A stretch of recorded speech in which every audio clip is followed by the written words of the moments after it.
All right, it looks like we are live. Good evening, everybody. Thank you for joining us. I feel like we've got about a few more folks that will be joining us in a little bit. But welcome. My name is Gina Bunke. I may look familiar to some of you who are joining us tonight. I'm the admissions director here at Pius, and I'm really happy to be doing, I think, our 7th Paragon event this admission season. So. Again, thanks for joining us. This is new to our admission season due to kind of this unique season. We haven't ever done a winter open house, let alone a virtual winter open house. So we're excited to give this a try. We've got a great group that's joining us tonight. I'll give you a quick rundown of what the event will feel like, and then I'll introduce the gentleman that's joining me on screen tonight. So again, my name is Gina Bunke. I'm the admissions director at Pius. We are currently building our newest class, our class of 2025, and it's shaping up to be a fabulous class. I know a few families are joining us tonight on the call. So we're happy to have you join us, along with some 7th graders and some 8th graders that maybe are still deciding on their high school decision. So this is called Paragon. It's maybe new to some of you. We have a few different features that I will walk you through quickly here. We have something called resources. I'm highlighting it right now. It will be blinking in orange. Please feel free throughout the evening to look through those resources, and there's direct links to our website on how to apply. We have fast fact sheets from our October open house that you can peruse and save as PDFs. Goes over all of the different types of programming and departments that we have here at Pius. So please take a look at that. We also have some videos for you to look through as well. We also have a chat box. I'm going to highlight that right now. It is blinking for you. Please feel free at any point. I have my 2 colleagues in the back end looking at the questions. This is an event that's focused really on Q&A, getting to know our community. So I welcome you to utilize that chat box throughout the evening with any questions that may pop up. We will get to them as appropriate for the different types of sections we'll be going through this evening. And if anybody's having any issues with hearing or seeing us, make sure you put that in the chat box so we can be alerted of that as well. So we'll begin this evening with a welcome, and then just like an overview of Pius if Pius is new to you. And then around 6:20, 6:25, we will welcome our panelists tonight. So we have different areas that are represented from our community, teachers, staff members, parent and students that will be able to answer your questions from their own perspective. So we're excited. We hope you stay on for the duration of the evening. We have until about 8 o'clock tonight. And we'll just kind of go through each question that we get from our audience, beginning around that 6:25 mark. So I will stop talking for a moment here, and I'll welcome Mr. Herbert. If you could give us a little overview of who you are and your role at Pius, and we'll go from there. Thank you, Gina, and good evening, everyone. Thank you for taking time to be with the Pius 11th team this evening. We're very happy to have you here tonight and to answer any questions you may have, and hopefully impart quite a bit of information about how cool Pius 11th is and where we're headed. I'm the president. I've been the president now for the past 2.5 years. This is my 2nd career, and I landed here essentially. 2 of my 4 daughters ended up going to Pius, and my wife and I just felt a real connection to the school. In terms of what it represents and its mission. And so I'm privileged now to serve in the capacity that I do and enjoy getting up and going into work each and every day and working alongside the likes of Gina and her team, Kelly and Angie, and some wonderful teachers and staff that care deeply about every student that's in our care. And I'll talk about that in a moment. So oftentimes Gina and the admissions team will get the question, and I'll get it quite often as well, is, why should I send my son or daughter to Pius XI? What makes you different and stand out? And it's a great question, a question that deserves asking and deserves to be answered. And so I think we're unique in the marketplace, if you will, in the sense that our job is really to make sure that at the end of a student's 4-year tenure at Pius XI, that they leave, and that each individual is the confident, capable, compassionate young person that only they can be. Recognizing that every student's different, every student comes from a different background, every student has different interests, and is formed differently. And so that's our job, is to inspire each child in our care to leave confident, capable, compassionate individual that only God has made them to be. So, and we do that in really 3 key ways.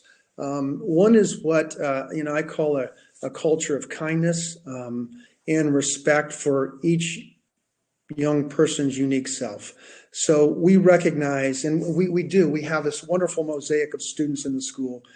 We attract students from all over southeastern Wisconsin. I think, Gina, right now, we have over 120 different feeder schools represented in the school. So we have all types of backgrounds and families represented in the school right now. And so what that does is it creates, when you have these really wonderful, caring staff and this wonderful mosaic of young people, it creates this wonderful vibe, that I like to call it. And unfortunately, tonight, we're speaking to you over digital technology as opposed to having you in the building. And when you're in the building of Pius XI, there is this palpable feeling of positiveness and joy that's really unique, I think, to our school. And hopefully, when you have the chance to tour or to visit us in person, it's pretty apparent once you come through the front door. Students look you in the eye when they speak to you. They hold the door open for you. There's kindness when you walk the halls. People ask you how you are, and they really mean it. So that's really, really cool. The other way is, of course, we offer rich variety of ways to excel academically, explore interest, and discover talents. So we don't have a rigid program. We recognize that everybody is different, and we don't have a rigid program where everybody marches through the same path. We give students multiple opportunities to explore what they may be interested in. Of course, we have core curriculum that needs to be, each student needs to take over the course of their high school career, theology, for example. But there's also many different paths that a student can take to identify, discover their own interest and their own talents, which is pretty neat. And I'll maybe come back to the academics here in a moment, because that's important as well. Our performing arts, our visual arts, our math, our engineering programs and science programs are outstanding. And last and certainly not least is that the importance of imparting, Catholic values. We are a Catholic school. We're founded by the Palatine and the Franciscans 90 years ago. And so those traditions and those charisms are terribly important to who we are and to our value system. And so as we think about building faith amongst our students, recognizing that not all of our students are Catholic, everybody, again, we have a wide diversity of religious backgrounds, but that the Franciscan spirituality, recognizes that the charism given to each individual by the Holy Spirit. And so every individual embraces their own gifts and their own ways of following, Jesus Christ. So those are the 3, I think, really key ways that we develop young people. And I think we do it exceptionally well. When we speak with families that have or are currently attending Pius XI, they tell us a couple of things that they're, in terms of, it's really validated their decision to attend Pius. And one of those I mentioned is our challenging curriculum and our academic opportunities. That's of course that's really table stakes, as I like to call it. All of the private high schools, we need to have a rigid academic program. And what we're doing and what we're going to be doing even better in the future is support every student that we have with this wonderful support structure that consists of their Tact teacher, and Gina later can maybe explain the Tact teacher concept, a counselor, and then other staff and all the student subject matter teachers.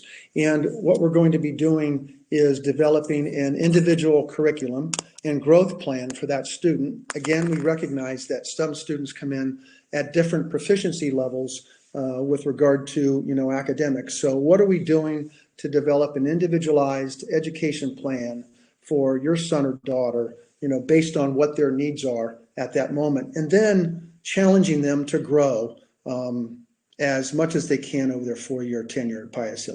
So that's really important. We have outstanding programs, like I said, in the arts. We have outstanding math and engineering programs. Quite honestly, they're not as well known as they should be, and that's on me. I have to work on that to get the word out. But wonderful programs in all those areas. We're constantly looking at our curriculum and adjusting it to make sure that it's relevant for what our students will see when they leave Pius and ultimately enter the workforce. Another factor that is, I think, important, and that's we're very proud to be home to one of the most diverse student bodies in Wisconsin, if not the most diverse student bodies in Wisconsin. And so while we're diverse, we're also united. And I think today, especially, the opportunity for young people to come to school and to learn amongst students and colleagues that are different than they are, really enriches the high school experience and really prepares those young people to thrive in the world that they're going to encounter once they leave high school. And so I think we do that in a really, really wonderful way.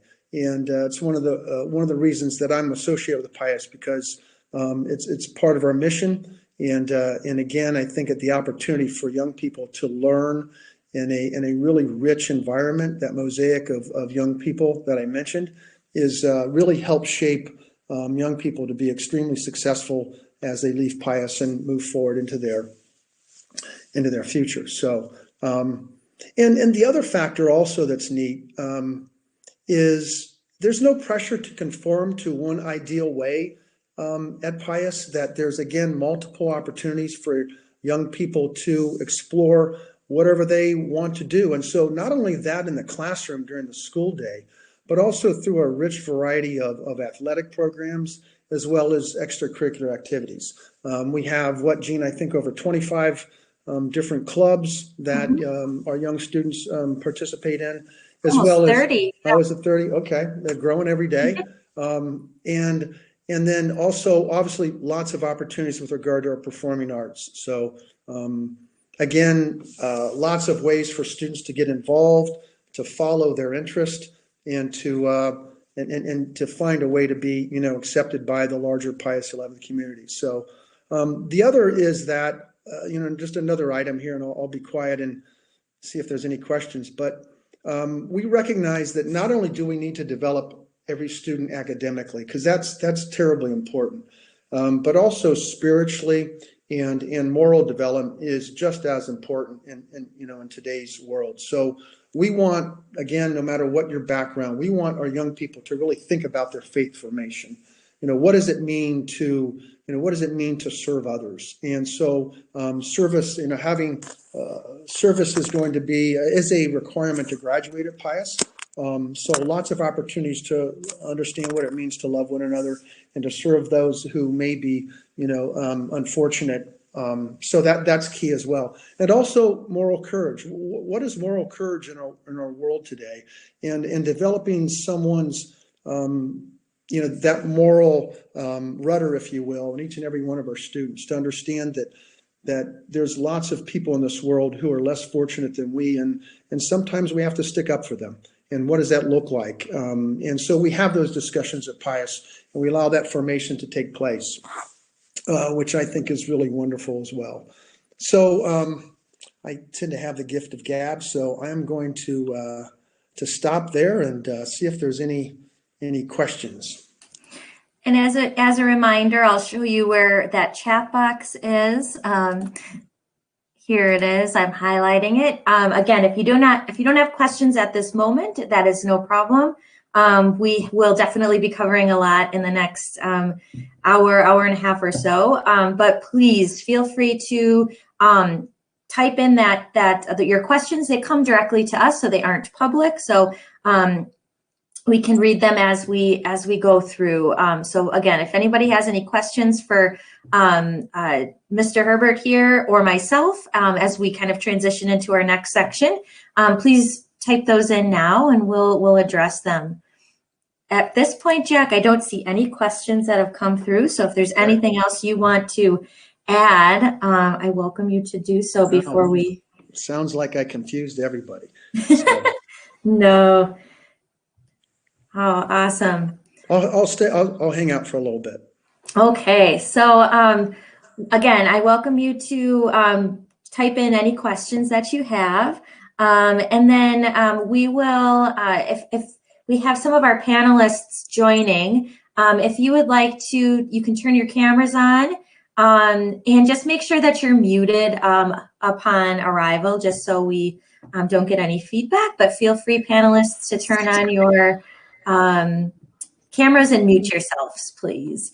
All right, and Jack, we'll see if you can hang on because we get maxed out here with 9 participants, so one of us might get knocked off. But thank you, Mr. Herbert, for joining. Yeah. We appreciate it. Gina, is there any secret to leaving this conference, or if I don't blow it all up, is there? You can just X out with your little little red X, Mr. Herbert. Thank you. Wonderful. We'll wait here while a few more of our panelists jump on.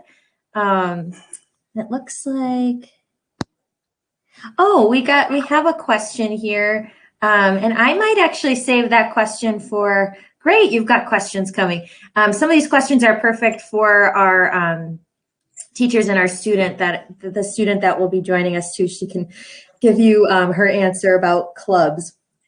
And panelists who are just joining, just make sure that you're muted so we don't have any feedback issues. Oh, great. We have lovely questions. Oh, Mr. Herbert, this would be a good question for you before you head out.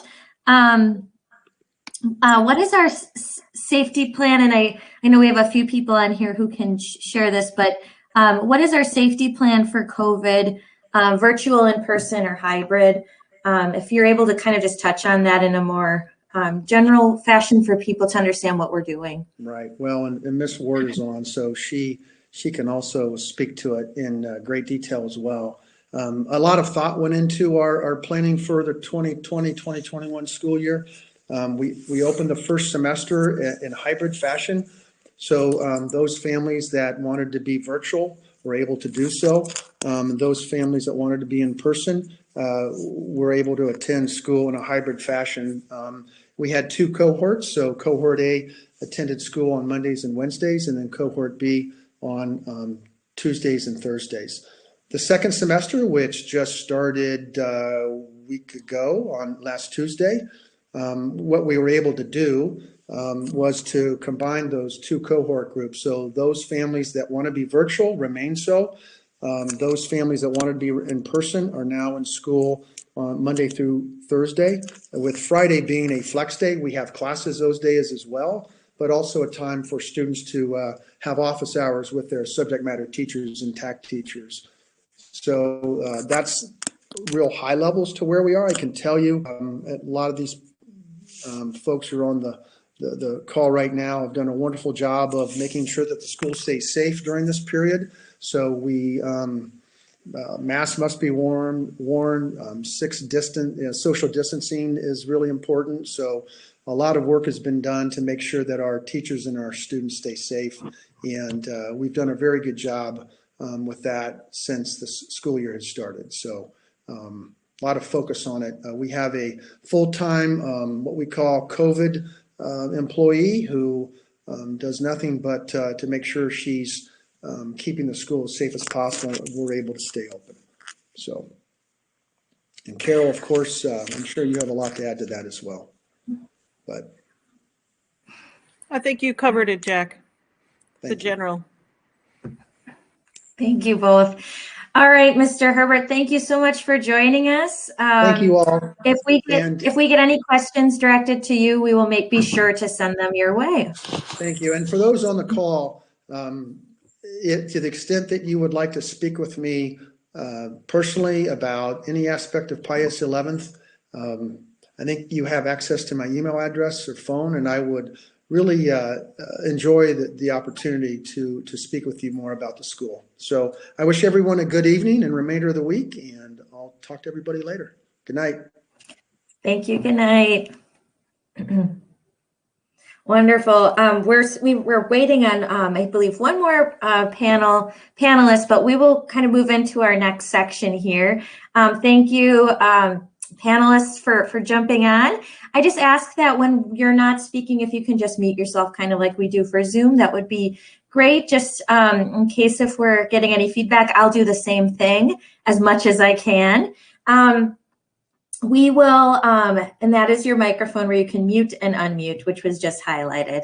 Thank you, Angie or Kelly.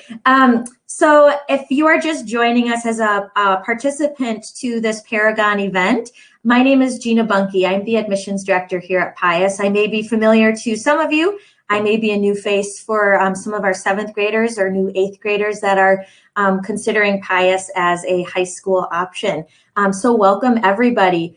I know that we have some of our accepted 2025 students joining us and families tonight. Fantastic. We welcome you to, as we're talking, we'll start with some introductions here in just a moment. But as we're talking, just a reminder that the chat box that I'm highlighting right now, participants, please feel free to jot down any questions that come up. They can be about programming at Pius, maybe something specific to one of the staff members, parent or student that have shared something with you tonight that you'd like to direct a question directly to them. That is fine. I will go through them. Panelists, you do not need to manage the chat. I will direct the questions to you as they come through. So again, participants, please utilize that chat box. And as a reminder, we have resources for participants too, highlighting them right now. So please feel free to scroll through as we go through this event tonight. We have information for current 8th graders on how to apply. We'll touch a little bit on that throughout if you have questions on the admissions process, but this is more about an overview of our community and specific questions for the community members here on this event tonight, this call. We also have some videos for you to watch, a virtual tour, and some opportunities to explore our website. And then if you scroll down to the bottom of the resources, we also have all of the kind of fast fact sheets, department overviews that are from our open house in October. So those are PDFs. You're welcome to download them and save them and reference them whenever you wish. So those are all in our resources. Should you have any questions about those, please let us know as well. So I will kind of work around, I'll call out on, everyone's here. So I'll kind of call out your name, and then panelists, if you would just provide us with obviously your name again, and then your role or roles. I know many of you have multiple roles at Pius. And then if you wouldn't mind, something that, either why you love to work at Pius, something that makes Pius really special to you, because I know many of you have been in our community for a while. Some of you are new, and many of you have different perspectives. So I think it'd be wonderful for our audience to just hear a quick snippet from you about, your passion for working at Pius, something you love about our community, or something that makes us special. I'm going to start with Mr. Nowak there, and I'm going to mute myself so you can chat. All right. Thumbs up for me being heard. Am I good? Okay. All right. Yeah, I'm Jake Nowak. I'm the Dean of Students at Pius High School, and I'm also the boys varsity volleyball coach at Pius. I am a proud graduate of Pius as well, which when I look down at the date on the computer screen puts me at 20 years this fall or this spring. So that's a weird thing to say for me, but also very cool. I think the thing that's special for me is I loved the feeling of going to Pius High School as a student. It is hard to describe. We've always tried to pinpoint it since I've been working here in brainstorming sessions of how we want to get the message of our school out to the public. And it is hard to pinpoint the feeling that you get at Pius. But I know I had it, and I know I had it again when I came back. Really just wanting to coach volleyball at the school. And I was still teaching, and then there just happened to be a teaching job open at the same time. And so when I walked back in the building and I got that feeling again, it kind of brought back a lot of memories for me, and they're all so positive that I thought it would be a pretty cool place to work and have that feeling again, and recreate it for other kids that are coming through this building, that they can have that same feeling going through high school and looking back on it pretty fondly. If I could be a part of that, that would have been pretty cool for me. So I was happy to say yes to both the teaching position initially and the head coaching job for volleyball. And then about 3 years ago, it turned into me moving into more of the administrative role as Dean of Students. And it's just been a very cool ride, and I'm proud to be a part of it and what we're doing at Pius. Thank you, Jake. All right, Kathy Zarowski. Hi, I'm Kathy Zarowski. I also went to Pius, and I right now am the Science and Engineering Department Chair, and I teach the first 2 years of engineering and AP Physics and our Rube Goldberg class. And so part of, kind of like what Jake said too, part of the reason why I teach here and what I like so much about Pius is that it's kind of how it was like when I was a student. There's so many different types of people at Pius. There's not, nobody fits a mold or anything like that. And all of the kids know that and appreciate that too. And so they really kind of understand the importance of why they're here and what they're doing. And every kid, even kids in engineering that I teach for 2 years, possibly 3 years, and then I still, know really well when they're seniors, they all are involved in very unique experiences, and nobody's an engineering kid or a sports kid or whatever. Everybody is a million different things. And I have students that take engineering for 3 or 4 years and also take art, or are also an athlete or a dancer or singer or something. So that's a part of what's really important to me, being a teacher and getting to be a part of the kids' experiences.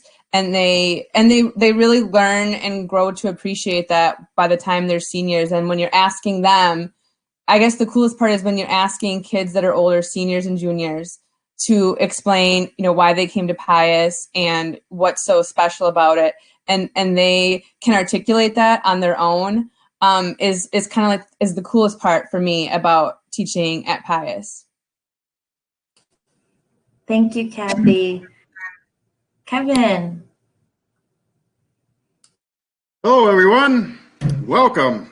I'm Kevin Kios, and I'm the athletic director as well as the head baseball coach at Pius. I am also an alumni, graduated in 1991. Kathy Burnett, right in the middle there, was one of my teachers. So sorry, Kathy. But I've been doing at the athletic director duties for the last 3 years. I've been here for 24 years, 4 years as a student, 24 years as 21 years as a teacher, and 3 years as an athletic director. The reason when I came to Pius as a student, I came from a small school on the south side, St. Barbara's. It's now called St. Raphael's. I had my options between Marquette, Pius, and Thomas More. My family went to Thomas More. Pius just had something special to offer, with the Tact program. really got along with my Tact teacher very well, and I had him for 4 years. He ended up being my football coach, and I just had that feeling that I didn't have at Marquette or didn't have at Thomas More.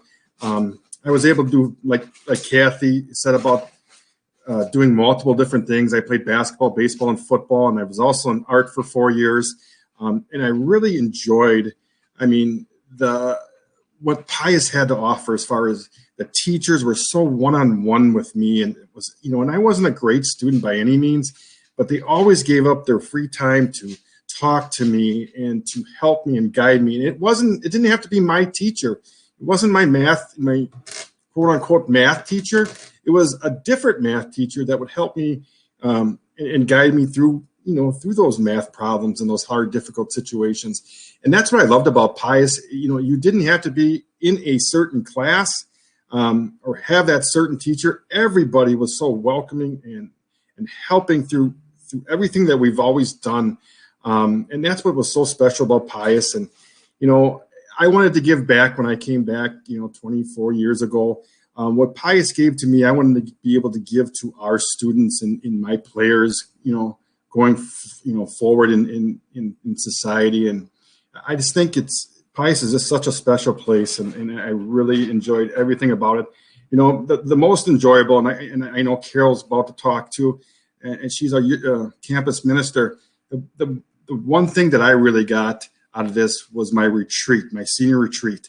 And that was something special to me because knowing and finding out people that weren't close to me, that I didn't know, but I got to know those people. And I thought that was something special before leaving Pius. And I know, a lot of people don't get that opportunity, but I did. And I was so blessed to have, those retreats and those, that part of the school and giving back to not only our community, but others around us. So that's basically what I had to offer. And I just, again, what a great place Pius is. And I'm so happy to be there. Thank you, Kevin. Since you called her out, I'm going to go over to Carol Ward. Oh, she moved. I feel like I'm in the Brady Bunch screen here. Kevin up there, thank you for the little shout out. I'm Carol Ward. I am blessed to be the campus minister at Pius, and also somehow fell into helping to lead our COVID response, which is really good. Just so you know that. I know that comes up with a lot of families right now, but Pius is doing a really good job, and we're so happy to be able to have our students in the building with us, all learning together with our virtual kids as well at the same time.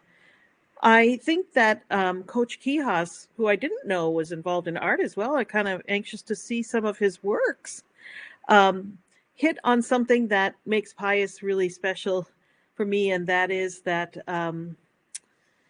everybody's on their own faith journey. And, we're a Catholic school, but we have people of all faiths at Pius, and this great opportunity to be in this place, this what I would call a holy place where God is at the center of our lives. And when students make retreat at Pius, that's a really significant time in their lives. And so the blessing of people sharing and growing and struggling and together. And I've heard more than once in people's stories, because people share in retreats, but the whole sense that before kids came to Pius, that maybe in their elementary or middle school, maybe people didn't respect them or didn't recognize their gifts, and they sometimes felt alone. And when they came to Pius, they found a home. They felt surrounded by their classmates. And I would say what I love about Pius is the Pius community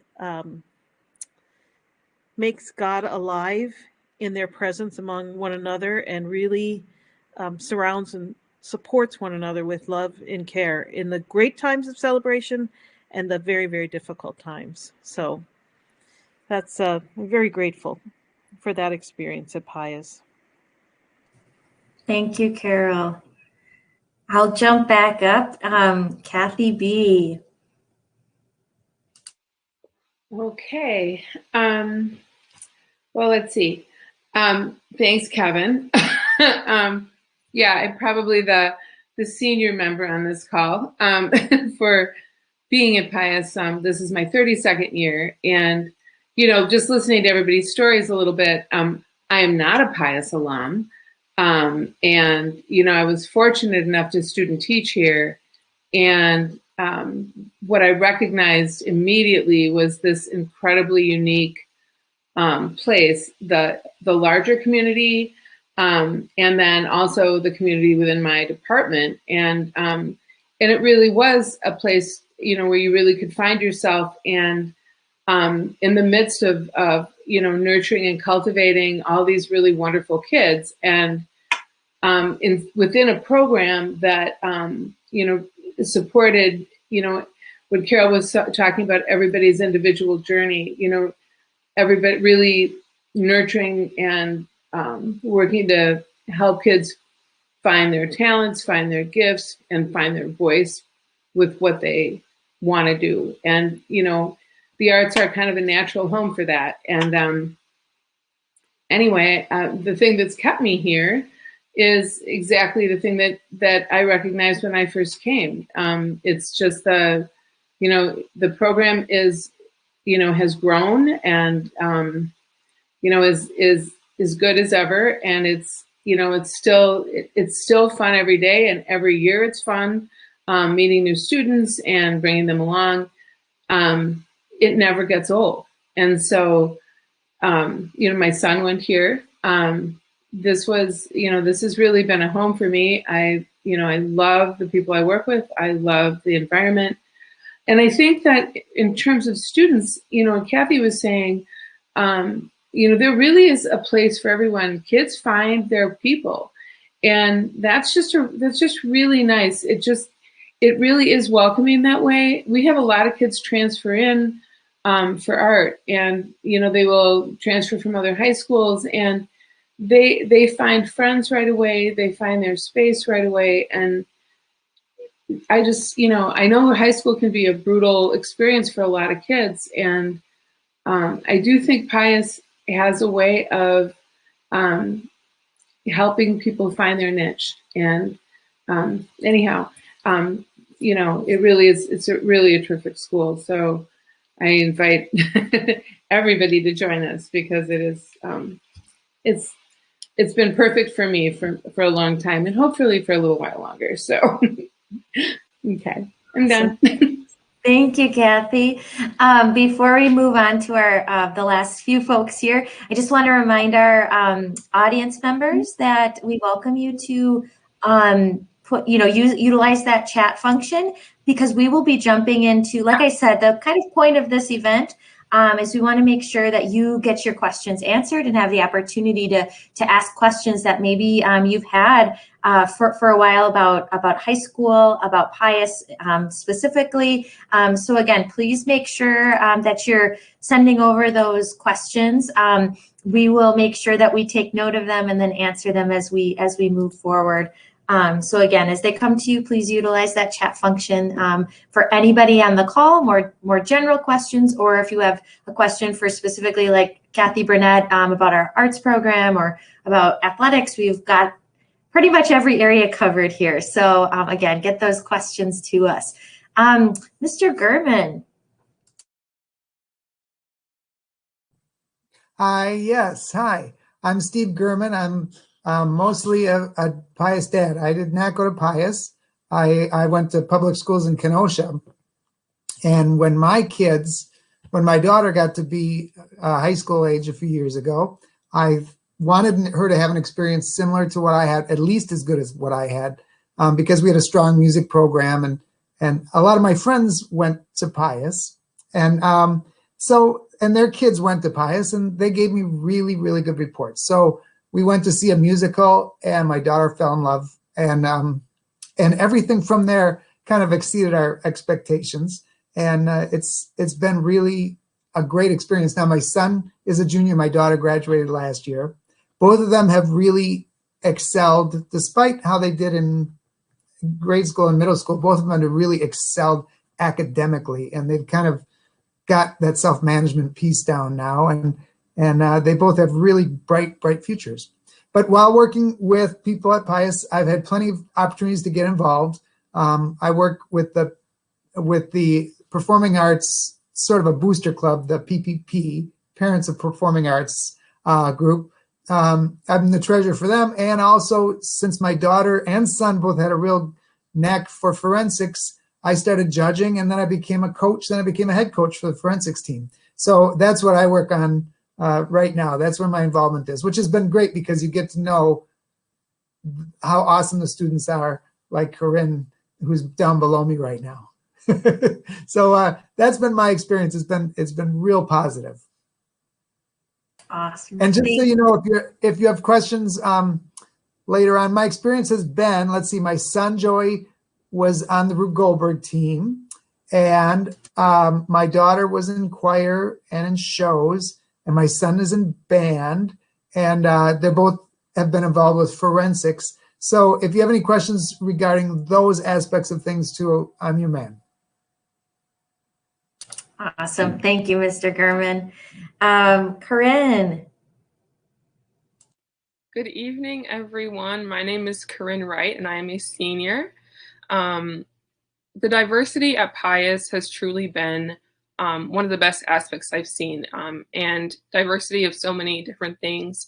And I would say that as soon as I stepped foot into Pius for the first time as a shadow, my 8th grade year, it was something that I immediately noticed.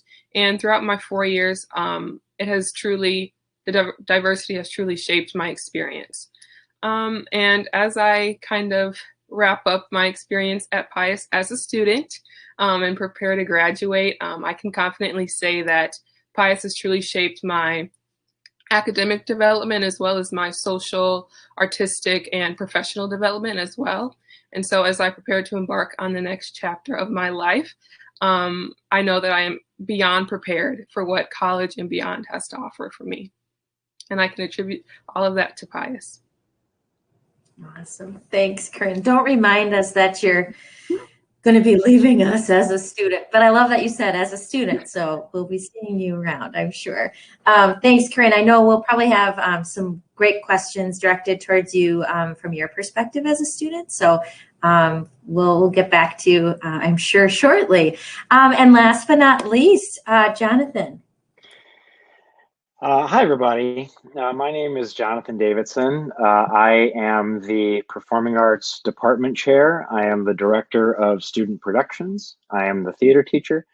I am the yearbook coordinator. I am the podcast host. And I could keep listing, but I'm not going to. So my time at Pius started at the beginning of last school year, so I am fairly new to Pius. But I will say that my teaching career has been just shy of 15 years long, and this has been the 8th different school that I've taught at. And that statement you keep hearing repeated by a lot of the people, that kind of uniqueness, that's something about Pius, is certainly something that cannot be overstressed, because as someone who's been in many different schools and different programs, it's really just been something that you can't explain. It's incredibly wonderful to just have such a diversity, such a uniqueness, and amazingly, such support. I mean, that's where some of the alumni always talk, is that feeling of support that you get from your fellow students, from the staff. It's a community, and it's something that I have grown to really be taken by and be really fond of, and it's something that I didn't personally experience at many other schools that I've been a part of. So I'm happy to be here. I'm happy to answer your questions, and I'm ready to cover the gamut of all of my services. Awesome. Thank you all for your lovely introductions and your stories about what brought you to Pius and why you're at Pius, and again from your different perspectives. It's wonderful. Our audience members, I only see maybe one question from when Mr. Herbert was on, so please get those questions out to us. Don't be shy. As I shared, those questions aren't public. They come to just from you to me, so I'll be able to look through those. So feel free to again, ask any questions that kind of should relate to any of the areas that you've heard from already, or general questions. And again, if you have general questions about admissions, we can cover that too kind of towards the end, but I'm happy to answer those questions as well. One question that came earlier is about getting involved with clubs, activities, and I think that kind of relates to what Kathy Zarowski, Ms. Zarowski said about not just coming for one thing at Pius. Although if your interest is mainly, let's just use engineering as an example, you're coming in as a freshman and you said that's what I'm going to do, you'll probably be surprised that you'll be dabbling in and maybe honing some hidden skills that you didn't know you had during your 4 years at Pius. So maybe we'll just start with that question, since this participant sent it quite a while ago. I'll look to Corinne to kind of start maybe from a student's perspective about opportunities and club opportunities. Maybe you can mention if you know of some of the most popular, that's been a specific question too, some of the most popular clubs to get involved in. And then I welcome the rest of the group to kind of maybe chime in on how those clubs and extracurriculars kind of flow into basically, our schedule and being a whole student at Pius. So Corinne, I'll start with you and just providing a little bit more of a general overview as a student. What opportunities are available for you as far as clubs as a Pius student? Of course. So involvement is a big deal for me. I wanted to make sure that as a Pius student, I kind of took advantage of as many opportunities as possible, which I definitely have. And personally, I am a member of the dance department. I also serve as a TA for the dance department and our head of the department. And so that has been a great opportunity for me, not only as a dancer, but to see how the dance department operates internally. I'm also the publicity chair of Relay for Life, which is an organization that our school has that fundraises for the advancement of cancer research. And that has truly been a unique opportunity for me, because that's something I'm really passionate about. And so one of the things that Pius has to offer is that there are so many different passions that students walk into Pius with, and there are so many different clubs and opportunities that can perfectly tailor to those passions and those interests. So I'm also on the forensics team, and Mr. Gurman is our coach. And so forensics is a public speaking competition and acting competition. And so public speaking is a skill that many people are afraid of. And so having that opportunity to kind of hone that skill at an early age has been truly an incredible experience. But what's so special about Pius is that, maybe you are an athlete, you may be, on the varsity basketball team, but you can also be in theater and, a lead of a show. And so that's something that I see quite a bit, is that kind of dual or triple interests that students can take advantage of. And so there are a lot of different academic clubs, but also kind of more like recreational clubs, such as anime or culinary club. So it's truly endless. And I've also seen students come in with interests that maybe they don't see a club or a opportunity represented for, and they can start their own club, which I've also seen. So that's truly great. Awesome. Thank you, Corinne. We're getting questions that are coming through. This is great. Panelists, does anybody want to add on to what Corinne shared, or should we move on to the next question? All right. I'll add on to that. So I just want to emphasize again the last thing that Corinne mentioned, which is that when you might have an interest that isn't currently represented by a club, we're really interested in developing those ideas and creating new clubs and growing to what the students are after. But additionally, our clubs range from things that are performance-based, like we have a comedy club and an improv troupe. We have Thespian Society, but to also things like science-related engineering, the clubs span a broad sense with just the current 30 that we have, not to mention that we are always looking for the student interest to drive the inclusion of new clubs. Thank you. Wonderful. This next question, I will leave it to whoever wants to chime in first, because many of you can answer this. We have a question about what is a Tact teacher? I'm not familiar with that term. So maybe what the acronym stands for, and then more about what the experience means. So again, I welcome anybody to jump in on that one. I can explain that one. So Tact stands for Teacher Advisory Contact, which basically means that when you come to Pius, you get assigned to a TAC of about, I would say probably between 15 and 20 students, a mixture of all grades, and there's one teacher in charge of that group of kids. And so you meet with that group, with that TAC teacher and that group of 15 to 20 kids every single day, and it's not necessarily academic time. It's kind of turns into a family, and the kids refer to each other as TAC brothers and sisters, and the teacher as TAC mom or dad. And it's kind of like your core group of people that you can always go to when anything happens, when something good happens, when something bad happens, when you need help. It's also helpful for parents to have a liaison. So if one of my TAC students' parents needs help or has a question, they usually go to the TAC teacher first. And then if I can't answer their question, then I go and figure out the answer and get back to them.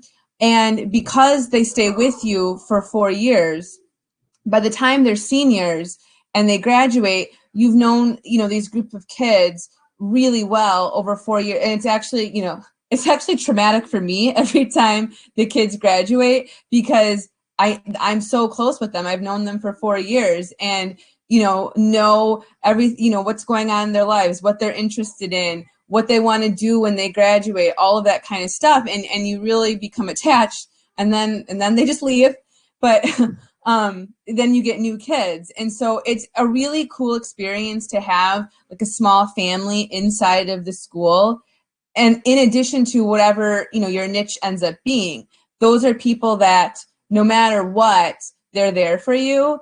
And oftentimes, especially freshmen when they're new, and if they're they're lost or they can't figure something out, when they see a TAC sister or brother in the hallway, they immediately go right to that person, and without question, whoever it is, if it's a sophomore, junior, senior, will immediately help them and make sure they're okay. And they kind of just look out for each other during their 4 years at Pius. And it's actually one of the most memorable things for me from being a student, that when I was in college and I was learning to be a teacher, that I talked about all the time, because it's such a unique experience, and it makes everyone feel so much more comfortable going to high school, where you might, Pius has, I think it's like 80 something feeder schools, where you might not know very many people going into it. But you automatically have this family that's going to be there for you and help you out. Thank you, Kathy. Yep, I welcome you to share. And I can attest to some of, most of what Kathy is saying. My TAC teacher, I graduated in 1991, and he's been retired, but I still talk to him to this day, Mr. Kangas, and he was at my wedding. So a lot of what I've learned how to be a person, how to live my life, is due to my TAC teacher. Discipline, fundamentals, responsibility was all because of my TAC teacher, and that was Brian Kangas. And like I said, he was invited to our wedding and came to our wedding. And I'm telling you, the relationship you have with your TAC teacher is once in a lifetime type of thing. So I just want to put that in. Thank you. Anybody else want to add anything about TAC? I think the only other thing I would add would be that it's just a a place where kids can settle in the morning too, you know, like, and get their day started. And beyond all of the other stuff, it's just, it is a really way to ease into your day, feel comfortable with the people around you. It isn't like I don't see it as a, you know, you're their Tact teacher, but you're, like Kathy was saying, you're a little bit more of their person, right? Their person that they can go to, and they'll advocate for them. And that's a really nice place to be. So there's not that academic tension, I think, that might otherwise be there if you had different expectations. So it really is a little bit more like home and family. Okay.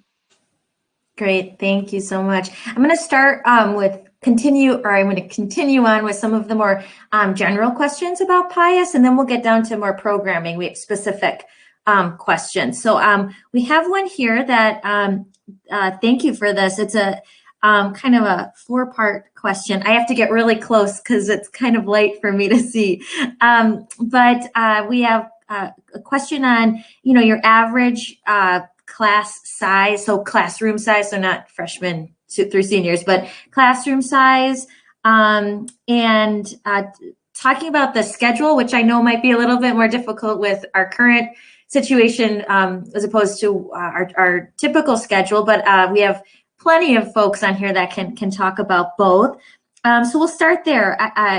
Your typical average class size that you see in your classes, and then if someone could also talk about our schedule, because it is pretty unique, and maybe touch on how we're navigating COVID times, but then speak about our typical schedule.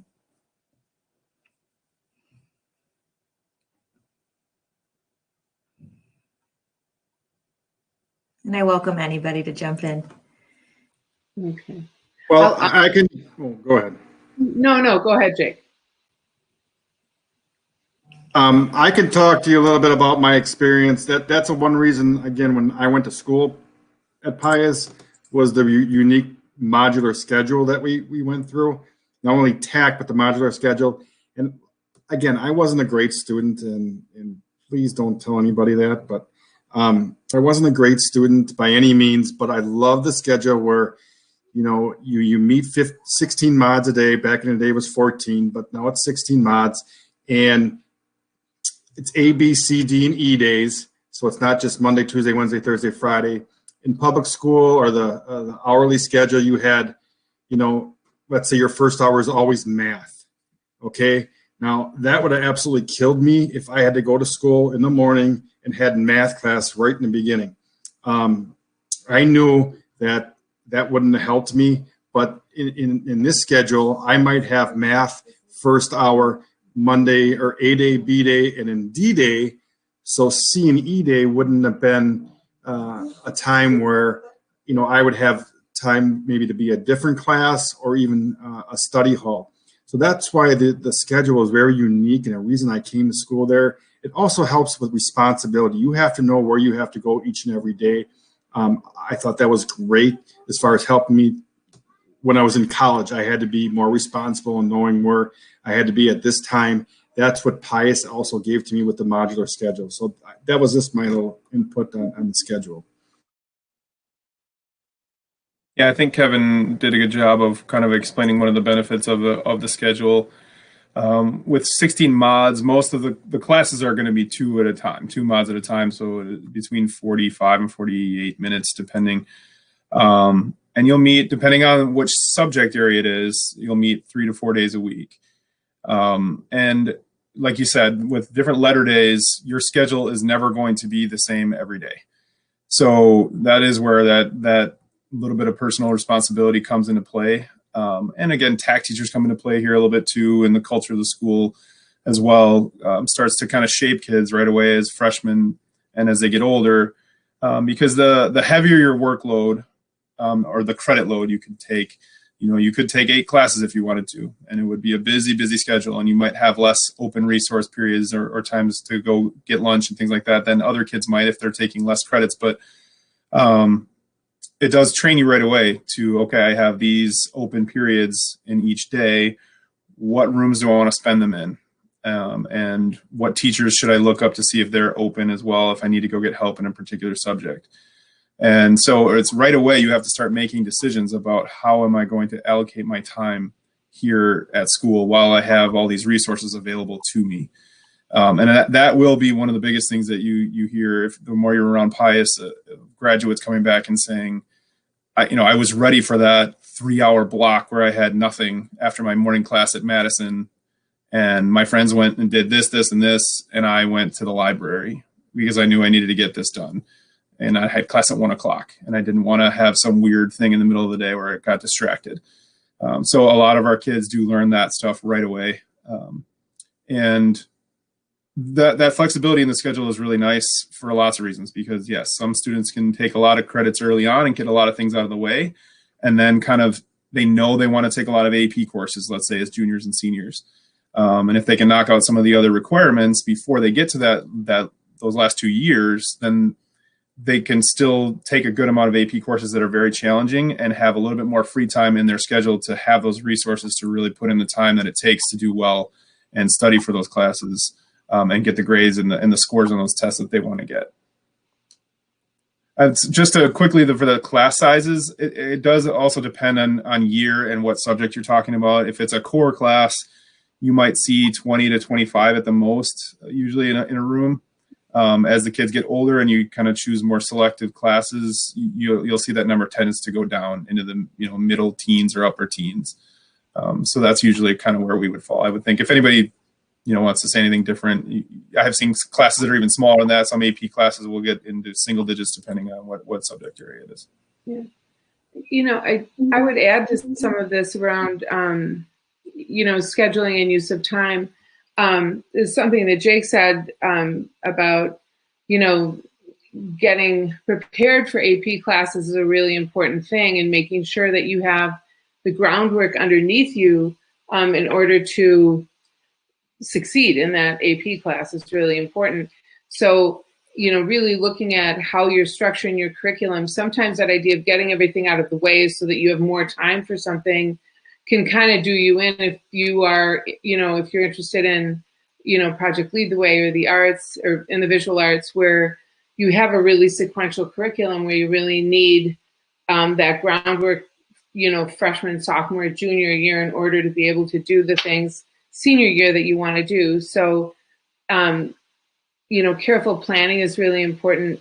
I think the other piece of the modular schedule that's really nice is that kids have mobility. So if, in our department, in the art department, if, students want to come up and work, there's almost always a resource room open for them to work. Juniors and seniors that are in our AP classes have their own kind of studio space on the wall. Not this year, but in ordinary times, they do. And that's a really kind of a unique and special thing to be able to have a spot where you can just, come and work and then kind of walk away from your work and come right back to it. And no, kids are really respectful of each other's stuff. We don't have problems with kids doing, taking other kids' things or menacing their work or anything like that.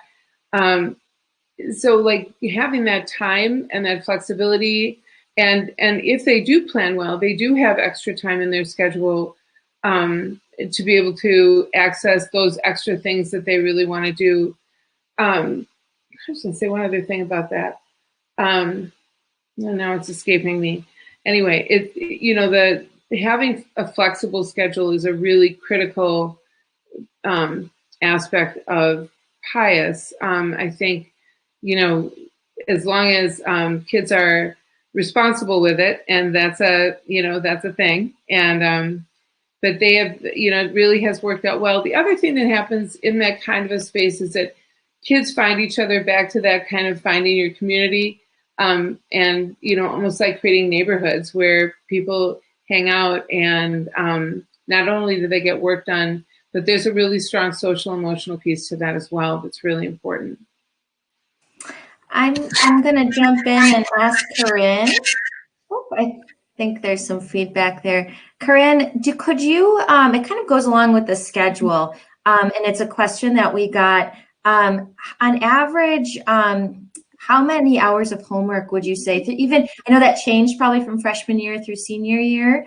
How many hours of homework would you typically have?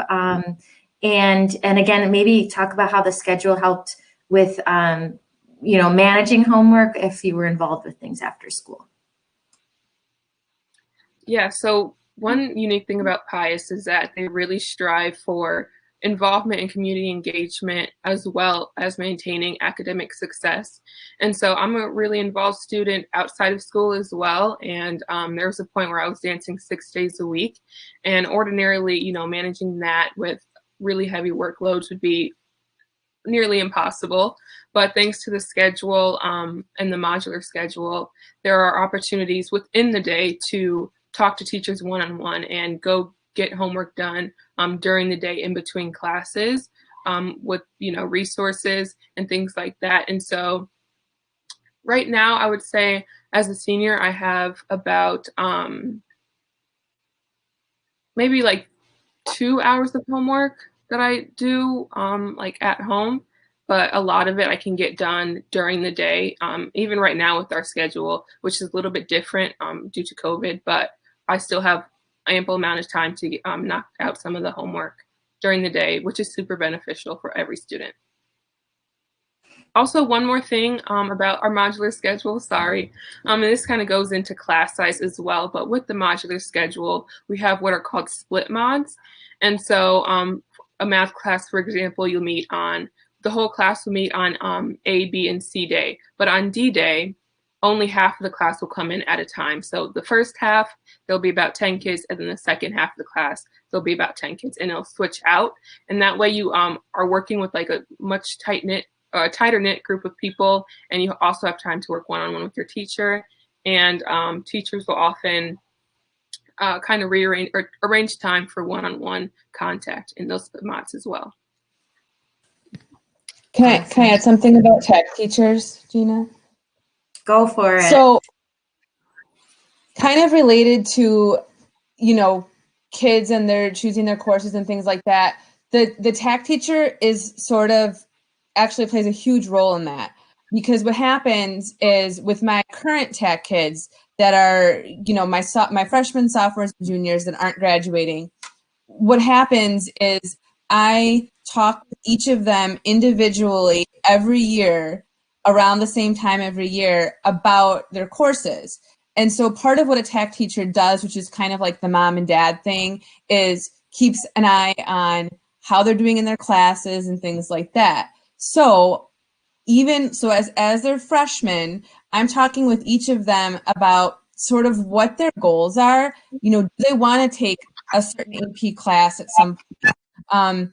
What kind of interests are they leaning towards right now? And then we basically reassess every year where they're at, and we plan. So when they're freshmen, I plan with them, what are the next 3 years going to look like after this freshman year? And then when they're sophomores, it's planning for junior and senior year. So really, by the time they're juniors, like my juniors right now, when we sit down one-on-one to discuss their courses for next year, we pretty much already know what they're going to be, because every year we've reassessed and we've planned ahead for the things that they want to do. So like, for example, if they say that they want to take AP art portfolio, then I know there's X, Y, and Z classes that have to come before that, because all of the Tact teachers have like a list basically of what classes you have to take in which order for each department, so that what your kids are supposed to sign up for so that they can reach their goals.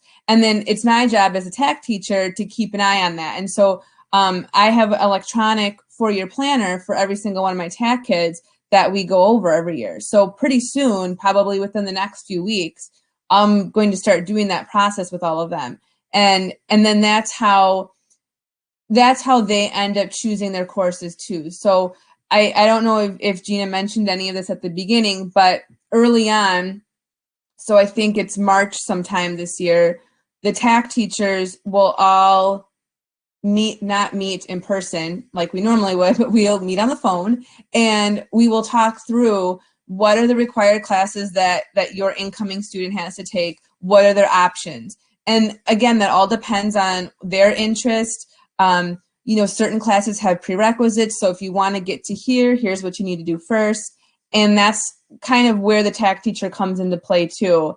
And I spend a lot of time with the younger kids so that by the time they're in junior year and they only have one more year left to plan for, they have a really good idea of what they're going to do. And it takes, not very much time for us to sit down and figure the rest of it out. Thank you. And I'd like to ask Mr. Gurman, Steve, as a parent, because we do have a lot of questions about how, that first year, especially as a parent and as a student, how do we know, how does Pius help us pick out our classes too? And thank you, Kathy, for that detail. But as a parent, what was your experience, Steve, with your two students? If I remember correctly, because it's been a few years, I think we meet with the Tact teacher and we go over the scheduling, and the students get to pick what they want to take. And like you were saying, they kind of predict what the 4 years are going to look like, and they get advised. But right away, I know that my daughter got to take she was excited to take some drama and choir and a lot of performing arts classes right away from her freshman year. And there were some semesters, like, for example, my son on his schedule, he couldn't fit band in his schedule this year, but it was last year, but then he was still invited to be part of band. If you can't fit it in, you can still be part of it, even though it's not officially in your schedule. So he can return to it when it fits within his schedule, because he was taking a lot of AP classes. But advising also has been very, very helpful with them, especially more of a challenge of what to take in high school was what to do to get ready for college. So starting in her junior year, my daughter met quite a bit with advising and met her goals as far as what schools she wanted to get into, and and be accepted to and being prepared for that. So that was another real positive aspect as well. Awesome. And I'll just finish up this section by, and I apologize if there's a little bit of a lag. My internet's trying to keep up with itself, I think. But yes, anybody who's on this call that's part of the class of 2025, and if you're also a 7th grader or a prospective 8th grader, just to know that our process is in March every year, typically in person. This year we'll do phone calls and Zooms. But yes, you will be communicated, but a communication will come out of our office, admissions, and you'll be able to set up an appointment with your Tact teacher and then walk through. It takes about 20 to 30 minutes. So just as I see these questions come through, thank you. And I know, recognizing your names, parents, that process kind of starts with a curriculum guide being sent out next month, and then we'll walk you through, your appointment options. I believe it's, off the top of my head, March 24th. So that's something that you can look forward to. I have a question that any teachers on this call can answer. Could someone please explain our grading system? So the specific question is, do we have standards-based grading or traditional grading? So we have traditional grading in the sense that we follow the 10-point schedule, A through F, but it is. Sorry, I'm hearing Kathy's back up into my ears. We have traditional grading in that it is a 10-point scale, A through F.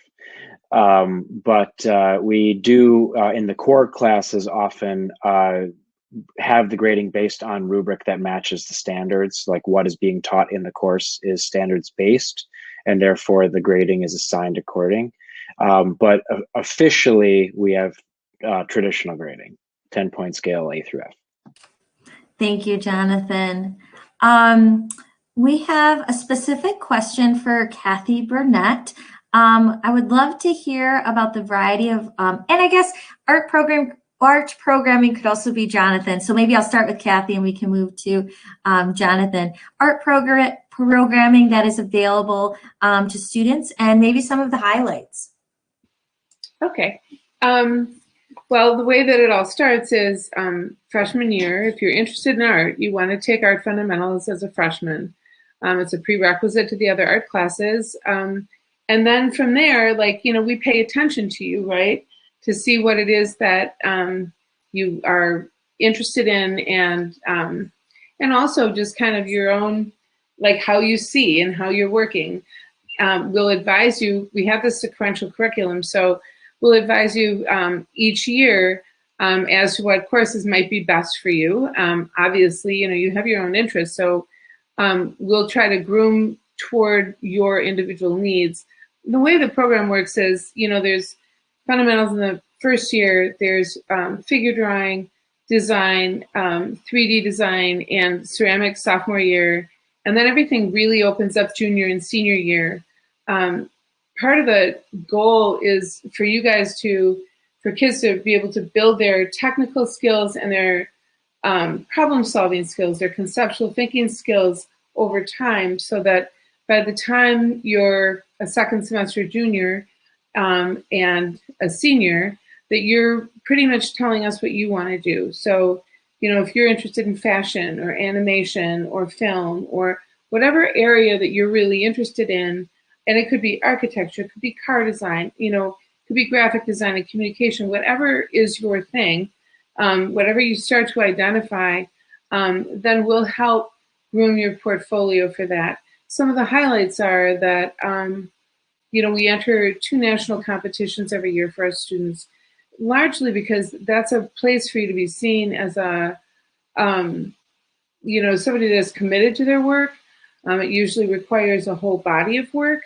And it's also where scholarship opportunities start to present themselves. So, and colleges also pay attention to these 2 competitions that we do. So there's, you know, multi-pronged reasons for why we do what we do, to make sure that you have as much access to advanced opportunities, college opportunities, and scholarship, admissions to the schools that you know, desire to go to. The schools that we work with all require a portfolio for admission and scholarship. So, you know, developing a body of work in our AP classes is our vehicle to do that. And the nice thing about that is that it really sets you apart. You know, I think any endeavor that you do deeply, whether it's a musical instrument or dance or theater or project lead the way, anything that you delve into deeply, or sports also, anything that you really spend time developing that really starts to set you apart. So, you know, academics are critical. Getting your grades up, keeping your grades up all through your 4 years is critical. And, you know, a lot of kids come in and think, well, I just want art. I'm really talented. This is all I want to do. And it's like, well, that's great. And, you know, you need to be informed on so many other levels, because that feeds your work. So it's really important that academically you stay hyper-focused on that as well. And then if you have all those things, if you have your academics together and you have your art portfolio together, you become a really attractive package to colleges, and scholarships are readily available. And we have schools that where we have special relationships with them, where they immediately discount our students because they know they'll succeed there. So, you know, it's really a great program. And back to like at the very beginning, it's like the reason I'm still there. It really is unique, and it's fun to let these make these opportunities happen for kids. And, you know, help groom their skills and help them become more self-aware of what those are. So, yeah, does that help? Thank you. And Jonathan, I know I originally asked you to add on to the arts question, and then when you're done, I welcome, you know, any other areas to kind of provide us with maybe highlights of questions you might get typically get from prospective families. But Jonathan, I'll let you speak. Thank you. Yeah, so, you know, performing arts at Pius is, it's very broad. We have a lot of opportunities We're one of the only high schools in the whole state of Wisconsin that offers a dance program. And, Corinne mentioned dance earlier. Our dance program has, I think, 7 different levels of it. So even if you're just taking dance as your first dance class ever, we have a class for that. But if you come in with lots of dance experience, there's also plenty of levels to get placed into, as well as we have technical theater, we have performance, we have drama, we have choir, we have band, orchestra. We're actually one of the few schools in the state that has, you can see my wife popping in the back. We're one of the we're one of the few schools that offers a beginning instrumental program. So you don't have to already play an instrument to join band or to join orchestra. So we do like to offer that as a possibility. One thing that's really interesting is that we've been in conversations now to expand our performing arts with already how much we offer, in that we are thinking about having our tech theater get broken down into all the various disciplines as their own courses. So if you're someone who loves stagecraft and woodworking, you would be great just in the stage crafting course. Or if you're someone that wants to work on costume design and construction, you'd be doing costuming. And you're interested more in sound and lights, you would do lighting as its own course. And also we're talking about adding in broadcasting, something like TV and film and radio broadcasting. These are conversations that could turn into courses as early as when you guys go to register in March, or potentially the year after that. But so lots and lots of opportunities in terms of performing arts at Pius.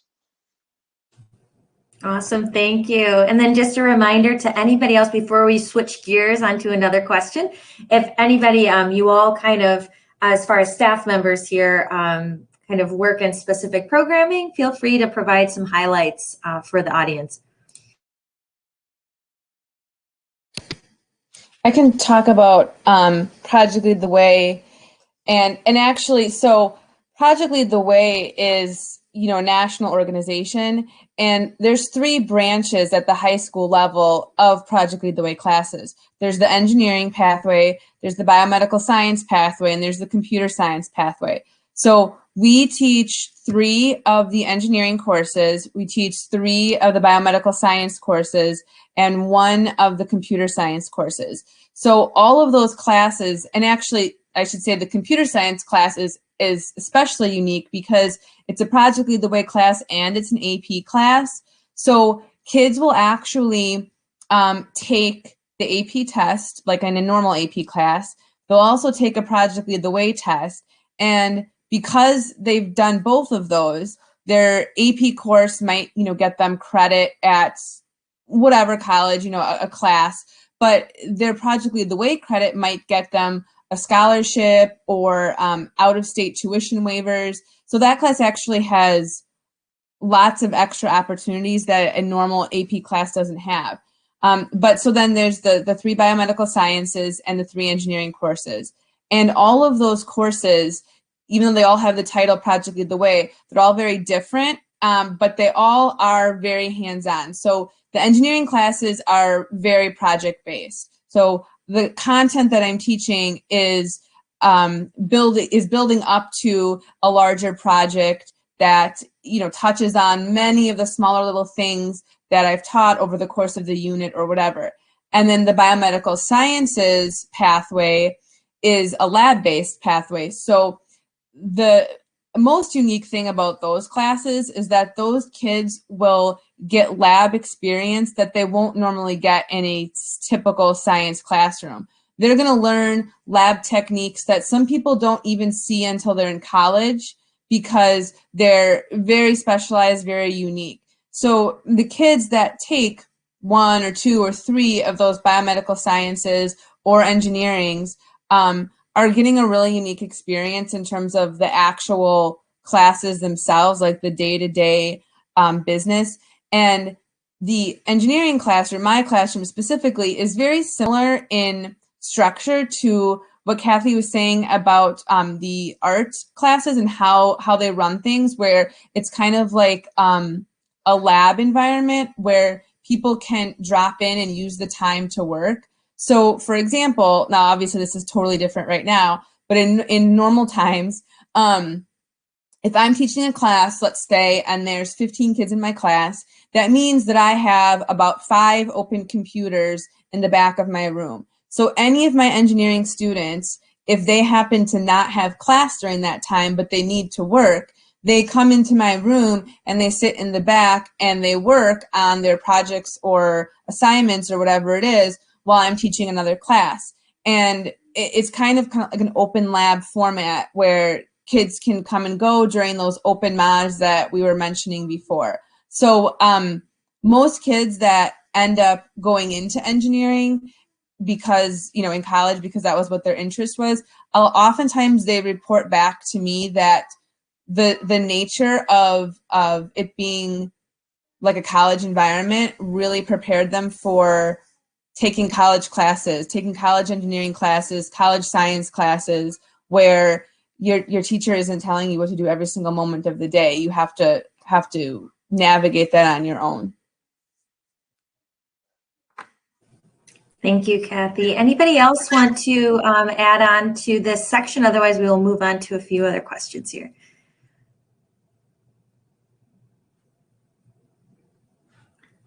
All right, I have a question for Carol Ward here. Could you walk us through community service requirements or just community service at Pius? What is it? Can you describe it to us? Walk us through what that looks like in our community.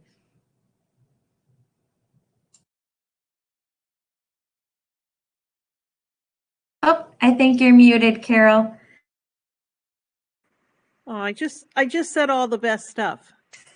Sorry That's about how that. it goes all the time, right? Thank you, Carol. And I'm going to add on something personal too. If you could also talk about retreats, because I know Kevin brought that up in the beginning, and I think we should share that out as well. Yes. So Pius will be launching a new service program next year. So if you come next year, you will be trained in that upon your arrival, because there are going to be service hours required for graduation. So currently, Pius does require service hours, but particularly this year, it has been difficult to do. We've been doing a lot of community work together as a school to try to help support those in need. We did neighborhood cleanup. We did collections for the poor, a lot of clothing and articles for the needy at Christmas time. And right now we're doing, during Respect Life Month, collecting items for single mothers and mothers of poverty who need things for their babies. So the goal is to also engage students in service that is significant for them, and that's what the new program will be about, some place where they want to really focus their energies. And the amount of hours required will grow throughout your time at Pius, with a project at the end, kind of a project to pull together all of your service through the years. Pius also, because we can't go off campus for retreats this year, will be resuming and expanding its retreat program next year. So currently, all the grades, and this year we will have on-campus retreats for every class, have retreat opportunities, and some of those are on campus and some are overnight. And so, and those are such rich and valuable experiences. We also have a retreat for students who wish to go a little deeper and spend a little more time. It's called the Kairos Retreat, where students go away for 3 days to really dig deep into their own relationship with God and one another. And so our goal is to expand that retreat program to also tap into the individual needs of our students and their journey with God. So you have to stay tuned for that expanding program. Awesome. Thank you, Carol. I'm going to go back up. We had a question for Mr. Gurman. I can't find it word for word, but I know that it was asking how can parents get involved? And I know that this one specifically came from one of our new freshman families. So you can just talk us through different opportunities for parents that Pius provides or how you got involved. That would be great. Sure. You can volunteer to be on a committee for a virtual open house. That's one thing you can do. That's what I'm doing right now. No, but any ways that your children are part of activities, there's usually opportunities for families to volunteer. So, for example, there's Pius Performing Arts, the PPP. I forget what it all stands for, but we're always looking for people where you get to kind of get the inside scoop on what's going on, and you participate in fundraising programs like that. In the forensics team, we're always looking for parents to volunteer to judge forensics meets for us, and we do the training for that, and then they can get involved with their own children's learning that way. Let's see, I think my first involvement piece was volunteering for the choir retreat. So in the fall, right away when my daughter was a freshman, I was asked if I wanted to be part of the retreat. And that was really, really fun in Lake Geneva. And so I did that for 3 years.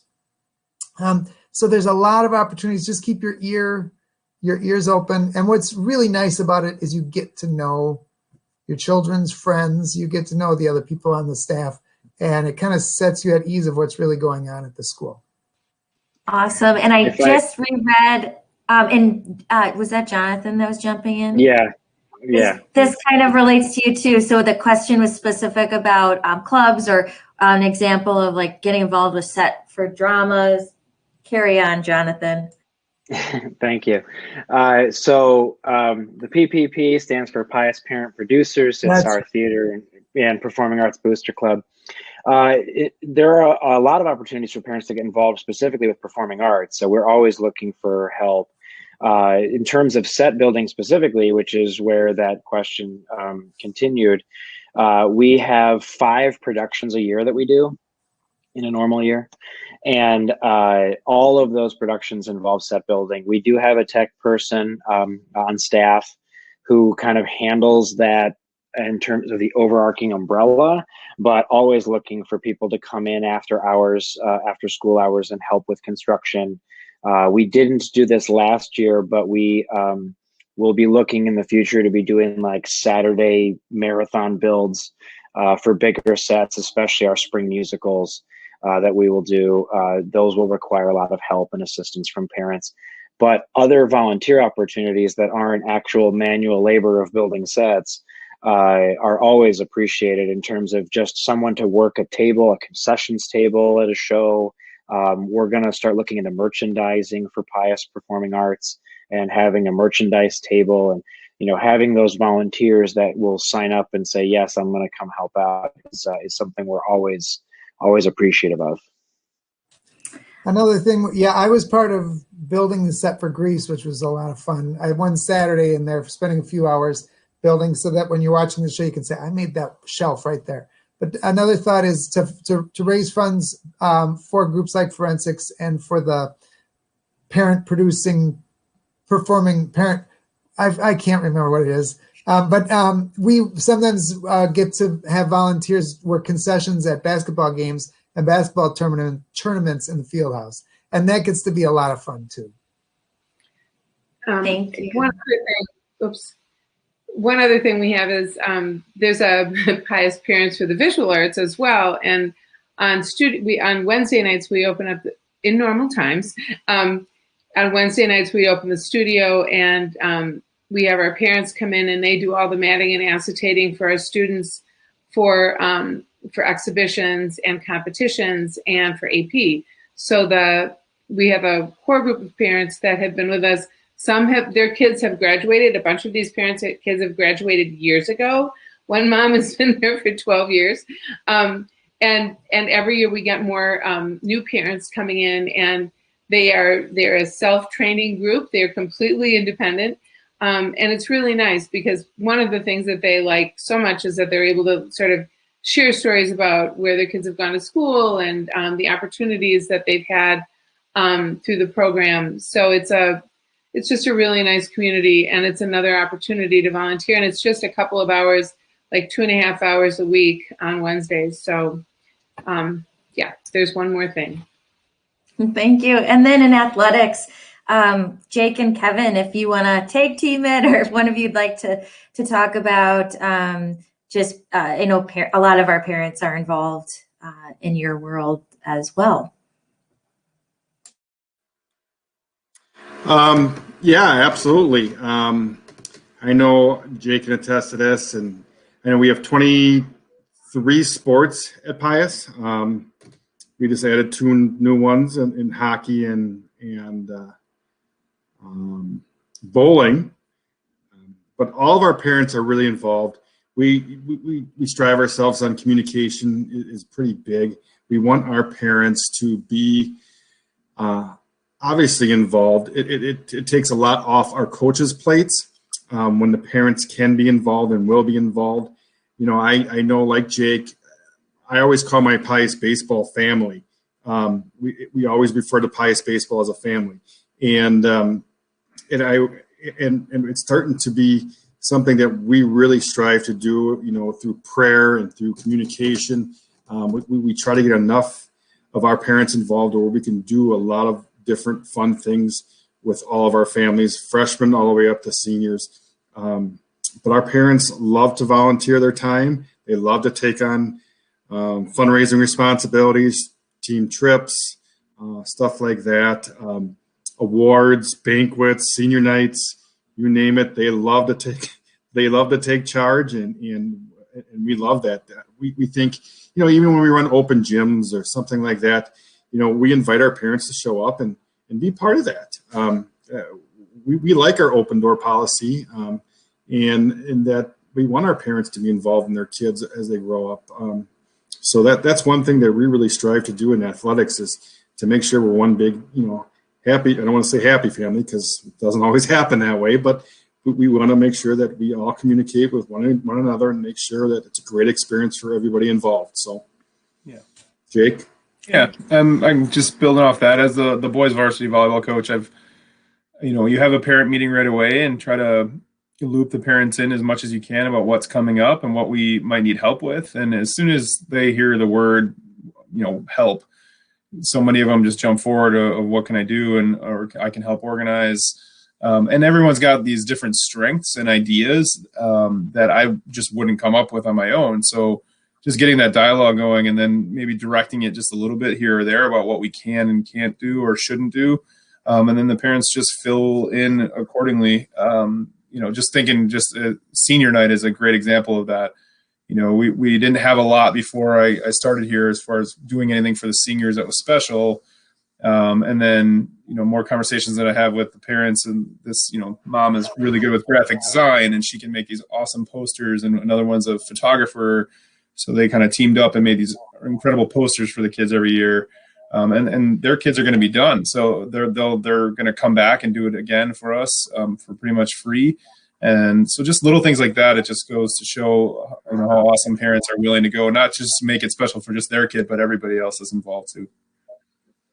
And the same thing, and I know everybody knows private school teachers and coaches do not make much money. And, I think we added up not too long ago that the baseball program, our coaches made 23 cents an hour. So we're not doing it for the money. And the parents see that, and they want to help us as much as they can, because they know how hard we work on making sure their kids become up the pipeline and try to be good citizens and good adults. So that's what we do, and I'm really proud of our coaches and our parents. So thank you both, and thank you all for your insight and comments on parent involvement.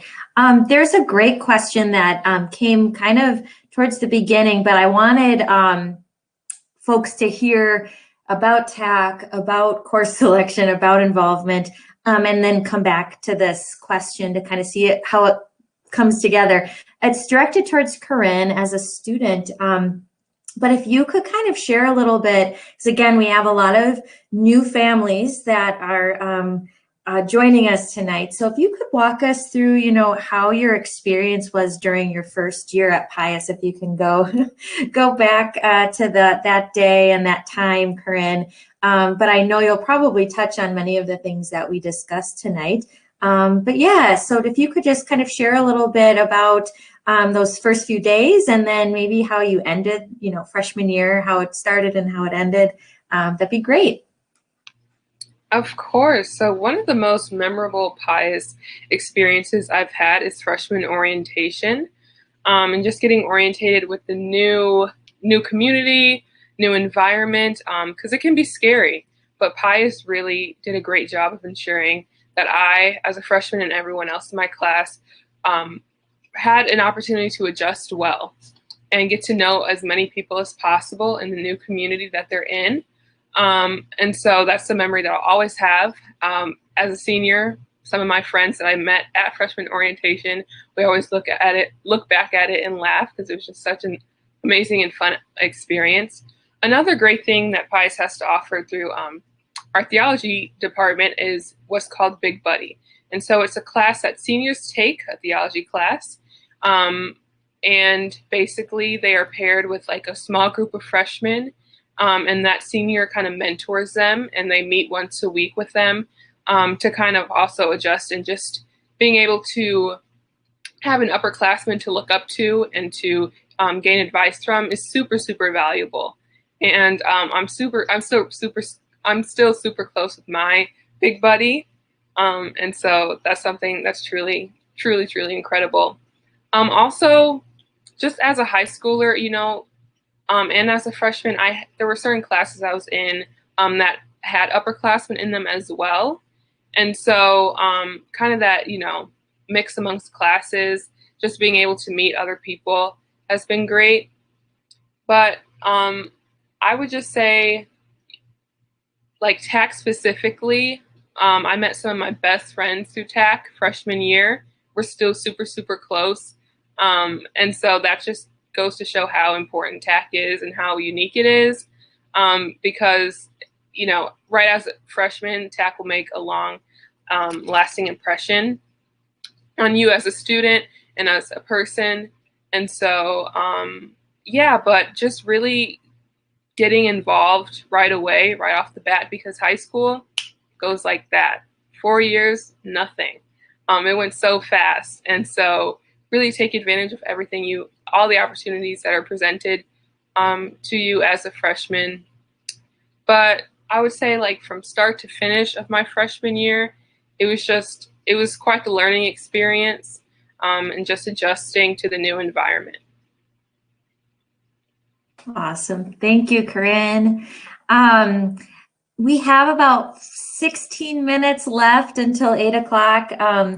So any last minute questions you have, please make sure to put them in the chat. If we don't get to your question, or if your question would be better served offline with more detail from a few members that maybe aren't on the call, we'll be answering those directly to you. So don't worry if we don't have time to get to your question, or if we aren't able to, we will be contacting you directly. I have seen some questions, and I'll just answer it from an admissions standpoint. I had seen some questions about concern for, the disruption in learning between kind of that last part of 7th grade into 8th grade, and how, we are able to either support our students as they come in, and also how that impacts the admissions decision. So again, these are questions that I want to take more time to directly speak with you about, but because I've seen a few come through, just so parents know, as the admissions office, we are very aware of that disruption and are, respectful of that process and that kind of shift in learning. So we still have criteria for students to meet as a new student at Pius. So those are definitely remaining intact, but we are flexible this year with Tell us more. Tell us what's happening. Tell us how a student maybe struggled in that last quarter of 7th grade, but how they're making strides and improvement now as they get to know the virtual learning environment, or if you were virtual and now you're hybrid, whatever the case may be. As all of us on this call know, we all have to pivot and change, and we're understanding of that.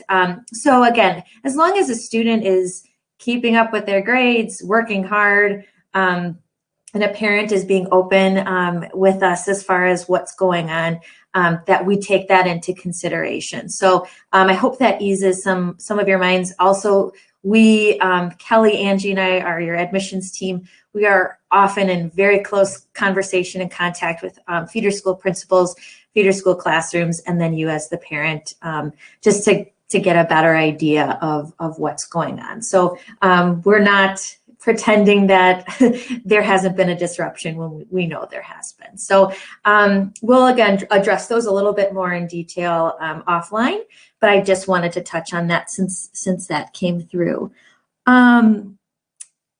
This again involves many of you on the call as Tact teachers and students, but we had a question on how, because we had to pivot this year, you know, those events that Corinne mentioned, like freshman orientation. Do we have a plan for if we should still be in this social distancing realm or world? How do we plan an orientation and to make students feel comfortable? I'll answer in a very broad way, but I will kind of pass it on to the folks on in our community here that can maybe address how that translates to the classroom and those first few weeks of school, because I think we did that really well this year. From an admission standpoint, again, we are prepared for a virtual environment, hybrid, or in person. We know we can do it all. So again, for those like course selection, we know we have to do that virtually this year, which will still work. But as we look at May events, later spring and summer events, keeping our fingers crossed that we can have some sort of in-person portion. Last year, as an example, for our class of 2024, many of the folks on this call were crucial as part of this welcoming event. We did the part of the orientation in Dyer Field, our park right by our school, where we offered a picnic opportunity for TAC students to meet each other. So you met with your TAC teacher. We did it outside to maintain the distancing and to be safe. So again, that might be something we just end up doing because it was pretty successful and fun. So again, we have ways to get students in the building safely, should we still be in this situation, to make sure that they know where they're going, know where to find their classes, get a feel for the building, and then again, meet people before they start school. Again, many of you who are TAC teachers on this call or who are a part of just making sure students feel comfortable, whether that's book pickup or just going through COVID protocols. I can give a really short answer to that one. So for all of you that are looking at this, Pius has really good procedures for being able to bring people into the building as needed and work virtually as needed. So we're going to have no matter where we are at with COVID, a really strong freshman orientation, because now we're experienced at getting kids safely into our building. So we want freshmen to have that come see Pius experience, as well as those who are still not comfortable with that to have a virtual connection. So that pretty much wraps up every piece of this. All right. Let's see. I am just checking to make sure we don't have any outstanding questions that we can address real quickly here. Otherwise, I welcome our panelists here. If you have any last words for our audience members, Kevin, please go for that. We have a few minutes. So one unique thing about athletics, if anybody's ever interested in athletics, we have an online registration now that if you are interested in joining any sport, it's now online. You can go to our Pius website, go onto online registration. You can sign up any forms that need to be signed for athletics, sign up for any sport that you want to. Your physical can be downloaded onto that or inputted onto that. So you don't have to go through the paper anymore. So if anybody's interested in sports, they can do that, again, from the luxury of your own home. So that's great, and we can do that now. So that's great. Again, we talked about communication. We have a Pius Athletics website. We have an Instagram. We have a Facebook, and we have a Twitter. So please join all that stuff, and we can get out all the information to you. I know we just won the conference in swimming.